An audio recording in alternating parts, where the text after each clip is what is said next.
खरीप हंगाम तोंडावर आलेला आहे. तुटीचं बोगस बियाणं इतर राज्यातून येत आहे. या बोगस बियाणांवर सरकार म्हणून कसा चाप लावणार? काल माननीय केंद्रीय कृषी ग्रामविकास मंत्री शिवराज सिंग चौहानजी आणि आमचे मुख्यमंत्री देवेंद्र फडणवीसजी आणि कृषी मंत्री माणिकराव कोकाटेजी या सर्वांनी नागपूरमध्ये येऊन बैठक घेतली आणि एक ग्राम सुद्धा जर चुकीचं बियाणं आलं आणि शेतकऱ्याची फसवणूक केली तर फौजदारी गुन्हे दाखल होतील. आता कुणी हिंमत करणार नाही. ज्या पद्धतीची रचना केंद्र राज्य सरकारने केली आहे बोगस बी बियाणाबद्दल, कोणतंही बोगस बी बियाणं शेतकऱ्याला मिळणार नाही याची काळजी राज्य सरकार केंद्र सरकारने चांगल्या पद्धतीची योजना तयार केली आहे. आशिष शेलार आणि महसूल विभाग 22 लाख उतारे अद्यावत करणार आहे. महाराष्ट्रातले सर्वच शेतकऱ्यांचे सर्व 7-12 उतारे 8 नमुना 8 जवळपास 11-12 मुद्द्यावर 11-12 विषयावर आम्ही दुरुस्त करण्याचा विचार करतो आहे. कारण अद्यावत नाही आहे, पीक पाणीची नोंद नाही आहे, गजाप नाही आहे, कमी जास्त पत्रक झाले नाही आहे. म्हणजे 12-12 वर्षापासून शेतकरी हा नुसता कमी जास्त पत्रकाकरता फिरतो आहे. वारसदाराचे नाव नाही आहे. त्यामुळे महाराष्ट्राने जिवंत 7-12 मोहीम म्हणजे 12 अनेक विषय घेऊन संपूर्ण 7-12 संपूर्ण स्वामित्व प्रॉपर्टी आणि शेतकऱ्यांना अॅग्री टॅक्स म्हणजे नुसतं 7-12 अद्यावत करत नाही आहे, तर शेतकऱ्यांची आम्ही युनिक आयडी तयार करतो आहे, त्याला अॅग्री टॅक्स म्हणतात. 96 लाख शेतकऱ्यांना अॅग्री टॅक्सचा आम्ही आता युनिक कार्ड दिला आहे आणि त्यांचा संपूर्ण रेकॉर्ड शेतकऱ्यांचा आता अॅग्री टॅक्सवर राहणार आहे.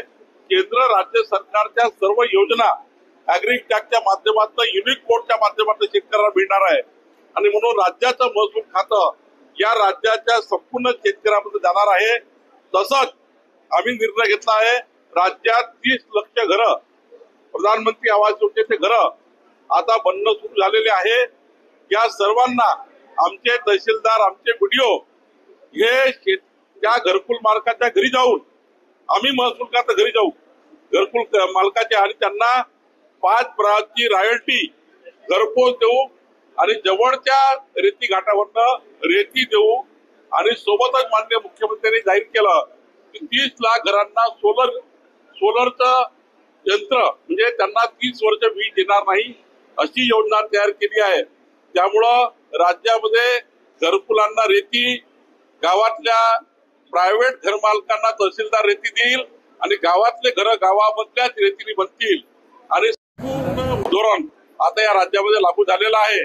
कालच आमच्या चंद्रपूरच्या कलेक्टरनी चंद्रपूर कलेक्टरचं मी अभिनंदन करतो.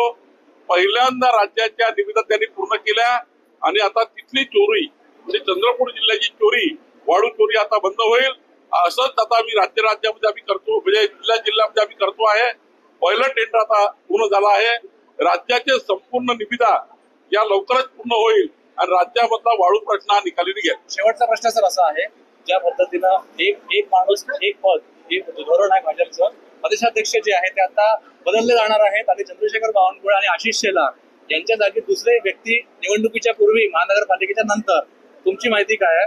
बातम्या येतात. महाराष्ट्र भारतीय जनता पक्षाचं संघटन पर्व चालू आहे.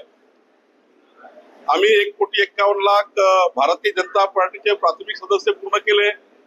आम्ही महाराष्ट्रामध्ये 1,55,000 ऍक्टिव्ह मेंबरशिप पूर्ण केली.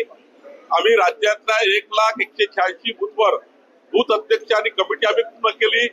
आम्ही आता 1232 मंडळ तालुके आमचे संघटनेचे तालुका अध्यक्षाच्या सर्व निवडी पूर्ण झाल्या.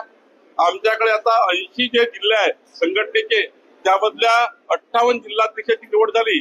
आता प्रदेश अध्यक्ष ही निवड लवकरच केंद्रीय भाजप करेल. कारण जोपर्यंत बूथ अध्यक्ष ते प्रदेश अध्यक्ष असं आमच्याकडे संपूर्ण संघटन हे त्या ठिकाणी गठीत झाल्यावर प्रदेश अध्यक्षाची निवड होतं.